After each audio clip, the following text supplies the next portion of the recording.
Yo, what's up? Welcome back to another episode of The Sauce. Yesterday, my baseball YouTube debut of the season was a huge success. I picked 3 games, gave out 4 bets, went 4-0, gotta love it. But I'm gonna have to put baseball on hold again for tonight because we have 2 win-or-go-home games. NBA's back. In this video, I'm talking Cleveland versus Atlanta. Let's do it. Welcome to The Sauce. The Sauce. Sauce.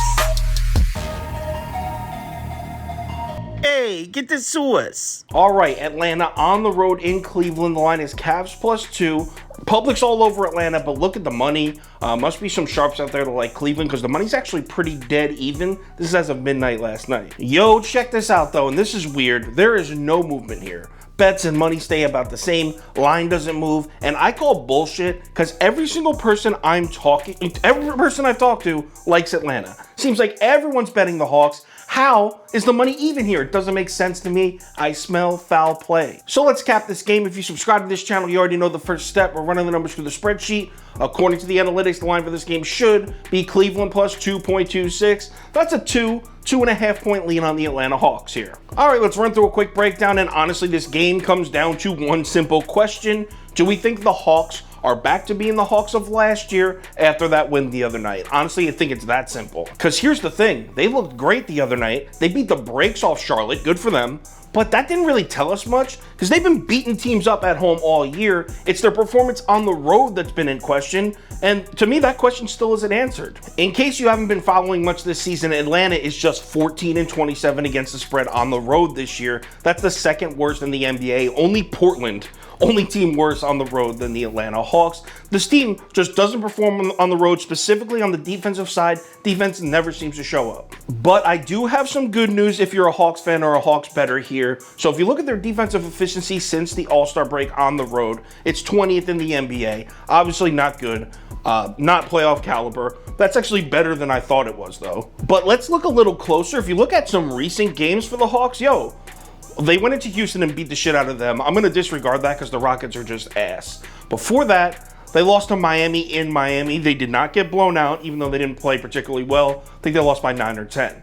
Before that, they went into Toronto and played a great game. They ended up losing, but they were up with 2 minutes to go in Toronto, a very tough place to play. So there is some evidence there that the Hawks may be turning a corner, and this whole Hawks are ass on the road thing, this theme, may be coming to a close at the right time. Now let's talk about Cleveland, and obviously everyone's talking about Jared Allen. I'm not even going to go into it. We all know what he does for that defense. I'm sure every single YouTuber on your whole feed is running their mouths about Jared Allen. We all know. So I'm not even going to touch on it. To me, the most interesting mismatch in this game for Cleveland is where are the Hawks going to hide Trae Young on defense? In case you don't watch much Hawks basketball, Trae Young's a terrible defender. He always has been. Usually what they do is they'll hide him on defense. They'll throw him on an outside shooter, someone who's pretty stationary and the offense doesn't move around much, like a Seth Curry or a Danny Green. Someone that basically all he has to do is stand next to them to make sure they don't have an open shot. That's usually what the Hawks do, but the Cavs really don't have anyone in the starting lineup that fits that description. Look at this Cleveland starting lineup. Obviously, Trae Young can't guard Darius Garland. We know that, so let's move on.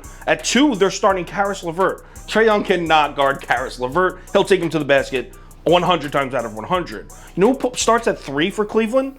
Lauri Markkanen. Yeah, he's stationary. He stays on the outside. Fits the description, but he's 7 feet tall. Trae Young cannot guard a 7-footer, man. And that is why I'm going to do it. I'm fading everybody. Go ahead. Leave your comments. Tell me I'm an idiot. I love it. I'm taking Cleveland here, but I'm going to wait. If Jared Allen plays, I will take Cleveland +2. If it's announced that he isn't going to play, we'll probably get 2.5, 3 extra points. I'm hoping to get Cleveland +5 if he doesn't play, but I'm on Cleveland regardless. Give me the Cavs at home. Let's go. Final ticket posted on KyleKirms.com and the Sauce Network app. Last NBA ticket was dope. It'll have team totals, player props, first halves, all that. I'm going to load the sheet up with bets. Also, all sports are posted on there, so get your picks for all sports, KyleKirms.com or the Sauce Network app. Also, if there's any crazy last-minute changes, injury updates, money shift, line movement, I will definitely keep you posted on my Twitter, Instagram story, and Facebook, so make sure you check one of those 3 platforms before you place your bets. Final playing games are here. Let's find out who's going to the ship and who isn't. I'm excited. Going to be a great month and a half of basketball. Let's make some money tonight. I'll talk to you on Twitter.